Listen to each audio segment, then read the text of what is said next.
ஒரு அமைச்சர் பேசுகிறார், தர்மேந்திர பிரதான் உதாரணத்து, நீ 3வது மொழிக் கொள்கையை NEP national education new education பாலிசியின் படி 3வது மொழிக் கொள்கையை கையெழுத்து போட்டால் தான் உனக்கு நான் காசு கொடுப்பேன். எவ்வளவு அதிகாரம் மமதை! அவர் பேசுவது இது முதல் முறை அல்ல. அவர் பேசுவது இது முதல் முறை. பல தடவை இதே கருத்தை சொல்லிகிட்டே இருக்கிறார்.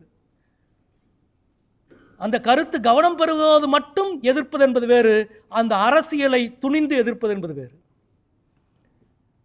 நியூ எஜுகேஷன் பாலிசி, புதிய கல்விக் கொள்கைக்கு எதிராக நாடாளுமன்றத்தின் நிலைக்குழுவில் எதிர்த்து அறிக்கையை பதிவு செய்த, டிசன்ட் நோட் கொடுத்த ஒரே கட்சி மார்க்சிஸ்ட் கம்யூனிஸ்ட் கட்சி என்பதை நான் இந்த நேரத்தில் அடிக்கோடிட்டு சொல்ல கடமைப்பட்டிருக்கிறேன். எவ்வளவு வெறித்தனமான ஒரு மொழிக் கொள்கை!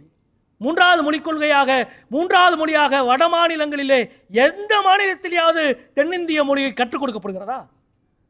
தமிழா, மலையாளமா, தெலுங்கா, கர்நாடகமா, எதுவாக இருந்தாலும் ஒரு மொழிக் கொள்கையை ஒரு மொழியை கற்றுக் கொடுக்குறது இல்லைங்க.